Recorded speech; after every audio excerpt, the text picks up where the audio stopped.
kabababaan dati Christmas around the world, Christmas in Portugal.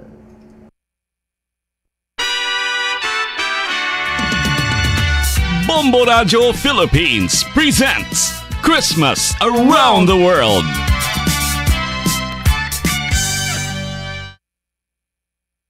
Christmas around the world, Christmas in Portugal.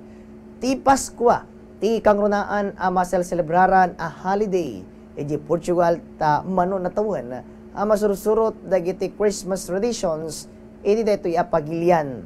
Rambakan dagiti Portuguese iti Paskwa di December 24 kan 25 at Christmas Eve kat isu ti bilang da a main celebration. Ti January 6 met sa bali manen a celebration tapnon markaan ti panaglepas iti Christmas season. Ti bisperas ti Paskwa agkadwa dagiti isang pamilya nga mangrabii ket pagpuyatan da iti agrambak. Dagiti mata Portuguese families ket manganda iti cod baked, patatas, nilingtang itlog kan repolyo. Ti cod ket iso iti masansan nga may dasdasar kasi starter ingredient. Iti pastries di bacalao ken buttered codfish fritters. Sa balipay nga Christmas Eve dish babaen iti ingredient nga bacalao gomes desa apakalutuan iti patatas, sibuyas na parabawan ti hard-boiled egg. Kalpasan iti pangrabi adapay dagiti kakaimas a dessert a pagsusangwanda. Masansan at traditional a Christmas dessert iti Portugal kat ti bolo rey may isa nga traditional cake nga da prutas ken manina. Dagiti dumapay nga traditional desserts kat iti arroz dulce, rabanadas, paudilo ken sonhos. Kalpasan iti panang rabiida, uminom da iti port wine ken kape bayat iti panakilanganda iti tunggal maysa, panakikinatawa ken panagayayam. Dagiti regalo kat malukatan iti tingati rabi ket siriring tupay dagiti ubing nga aging gati dayto nga oras tapnulukatan dagiti regalo da. Dagiti mater na religyoso titingati rabi ket para iti misa de Gallo. Misa amang angay ti misa ti bisperas iti Paskwa. Mapanda kadagiti Katoliko iti simbahan iti lugar da para iti daytoy anapateg a misa. May sangal daw iti panaginan ti Paskwa di Portugal ket no matsyempo iti pangal daw da iti oras iti alauna gigalas dos iti malem masansan ati kabrito asado no forno iti taraon amay dasdasar. May sa daytoy a delicious oven roasted lamb nga the roast potatoes na. Malaksideta no da dumakat iti stuffed turkey pie iti main dish may dasdasar ag siputayso iti nalaklaka.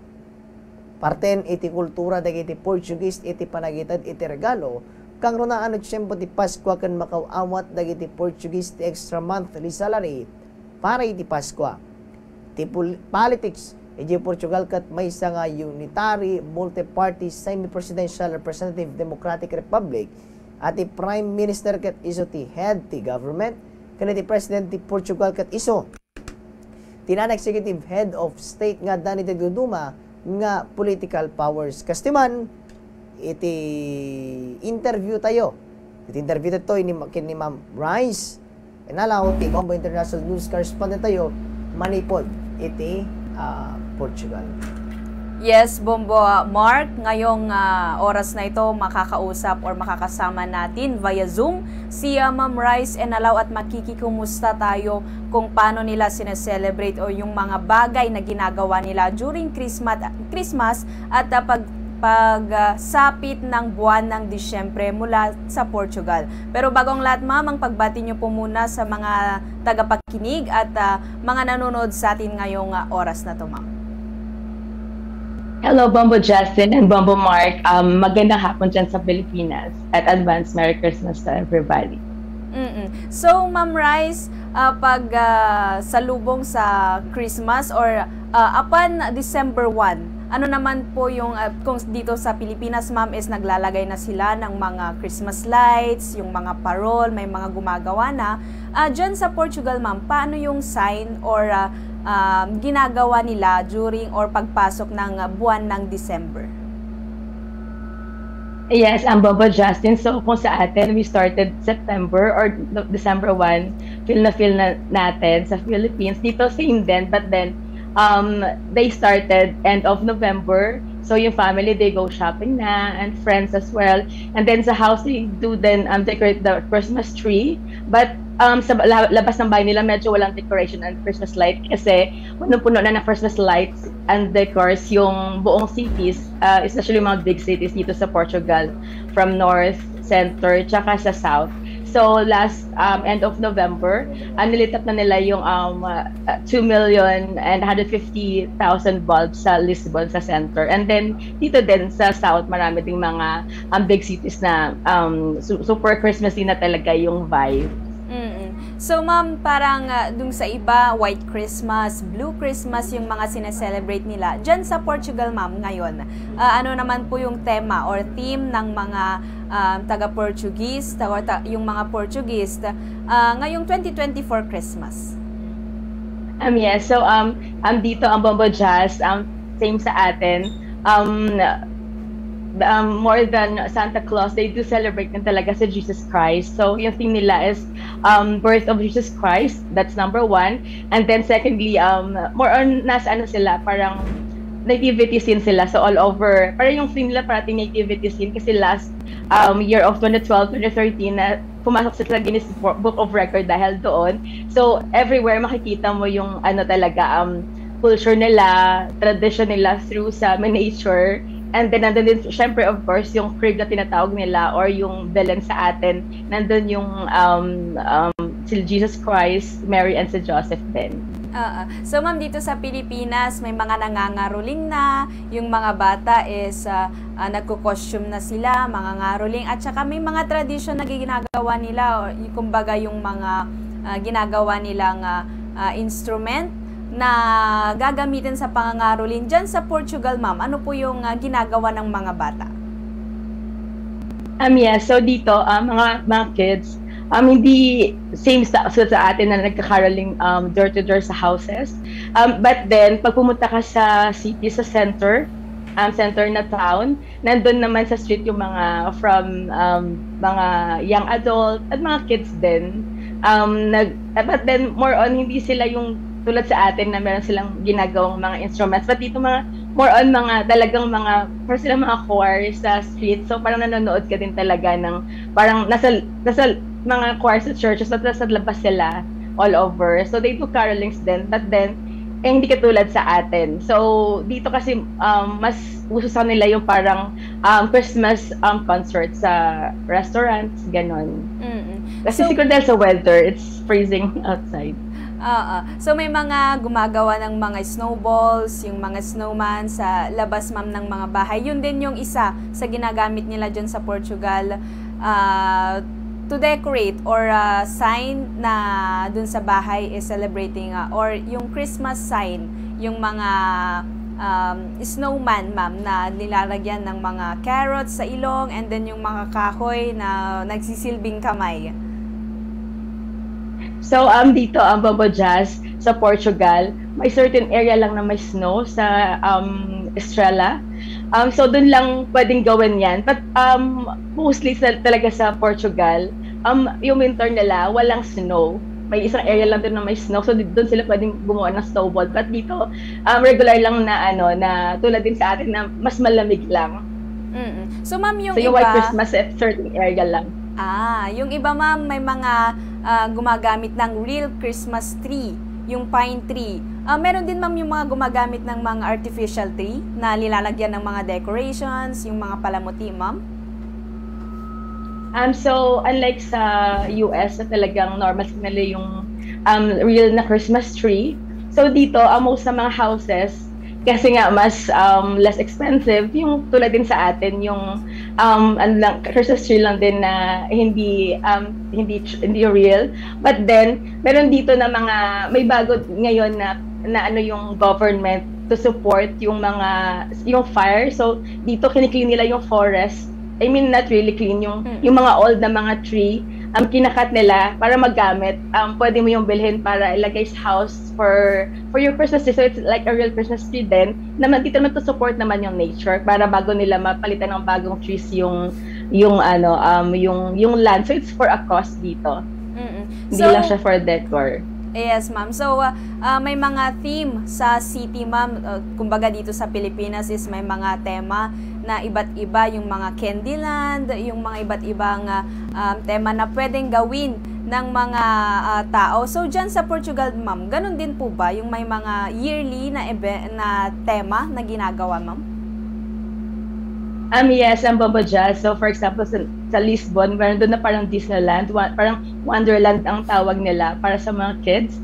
So, the kids will like really feel or experience talaga how to live doon sa Christmas village with Santa Claus and all the deers din ni Santa Claus. And also, more traditionally doon din sa Obidos, they celebrate din talaga yung Christmas parang with their ancestors before. So, it's more traditional naman sa Obidos, and dito din sa Algarve, sa South. We do then celebrate with the Christmas markets din. So it's a very Northern European na din na nandito sa Portugal. Ganon din po ba, ma'am, yung pagsasabit ng medyas, yung mga socks sa Christmas tree, and then yung mga doon sa bintana, yung mga bata dyan, ma'am, sa Portugal? Yes, so yung Portugal medyo diverse na ngayon because of the influence of the Western, is sumasabit din sila ng stockings. But the Portuguese talaga, yung tradition nila, very unique kasi instead of stockings, yung shoes nila, yung iniiwan nila sa doors nila, not for Santa Claus, but for Jesus Christ. They believe na pupunta si Jesus Christ to give them gifts by, yun nga, ilalay nila yung kanilang shoes instead of stockings. So how about yung food, ma'am? Syempre dito sa Pilipinas may mga fritada, yung mga favorite at saka yung mga iba't ibang dishes na hinahanda lang tuwing Pasko at saka very rare kumbaga na hinahanda. So dyan sa Portugal, ma'am, ano naman yung mga main dish na hinahanda or linalagay sa mesa during the night of Christmas, ma'am? Yes, so yung very traditional talaga na food is bacalhau, yun yung salted cod. So actually, regularly, kumakain sila ng bacalhau kasi yung favorite ng mga Portuguese. But then, sa Christmas, they do have a special dish for bacalhau. Yun yung boiled bacalhau with potato and cabbage, or minsan yung baked din. But then, they call it consoada de bacalhau, or bacalhau de consoada. So, it's like Noche Buena sa atin. So, they prefer that during 24th, yung bacalhau, they eat fish. Because nga, medyo Catholic talaga yung Catholic country yung Portugal, but then kinabukasan, they do serve din yung meat like the roasted lamb, the turkey, and sa mga more traditional sa Porto, especially sa North, yun yung baby goat naman. So ma'am, dito sa Pilipinas, most yung mga hinahanda is masarsa. Dyan sa Portugal, ma'am, mostly yung mga roasted turkey, yung mga ganun, ma'am. Yeah, so yung main dish lang nila is hindi masarsa, more on boiled or baked lang din talaga. But then yung sa table makikita mo, yun yung pinaka-center. Pero puno-puno yung table. Tulad sa atin, milig sila sa sweets. Like, they have rabanadas, sonyos, or ang pinaka-famous sa kanila is yung bolorey or yung the king cake. So, meron din silang bolorey, king cake, and meron din silang bolorey na yun yung queen cake naman. Yun yung pinaka-unique sa kanila na sinaserve lang during Christmas. So ma'am, dito din sa Pilipinas may mga prutas na hinahanda, yung mga salad na may gatas or may mga cream. Ganun din po ba dyan, mama, sa dessert, yung mga taga-Portuguese? So hindi nila ginagawang talaga yung fruits dito, parang tulad sa atin fruit salad, but they do it fresh. Kasi ito din yung season last month, November.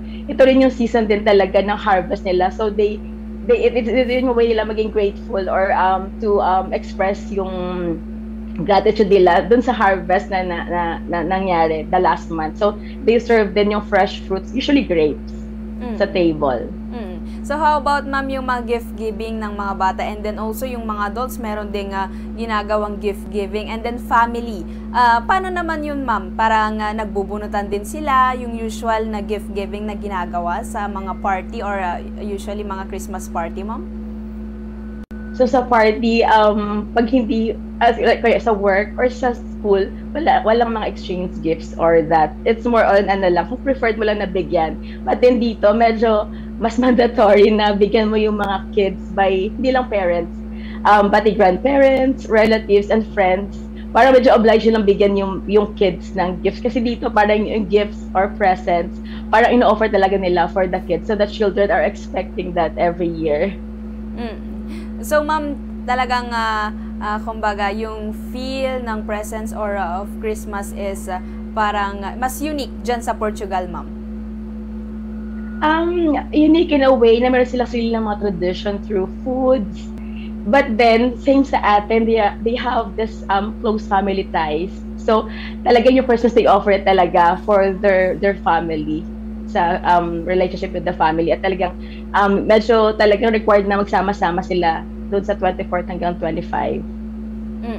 So ma'am, thank you. Kung may dadagdag ka na lamang ma'am sa mga nakikinig at nanonood sa atin ngayon for the celebration of Christmas, baka may pwede kang batiin ma'am dito sa Pilipinas?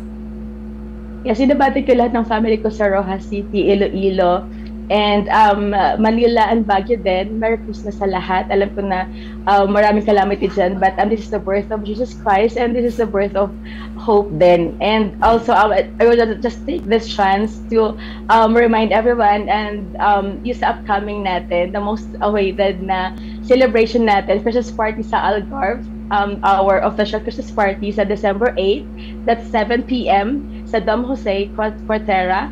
And I encourage everybody to come earlier, like 5 or 6 p.m. to do the best of yourself. Meron tayong professional na there, the glitz and glam. See you there. It's gonna be magical. It's gonna be unforgettable nga, sabi nila.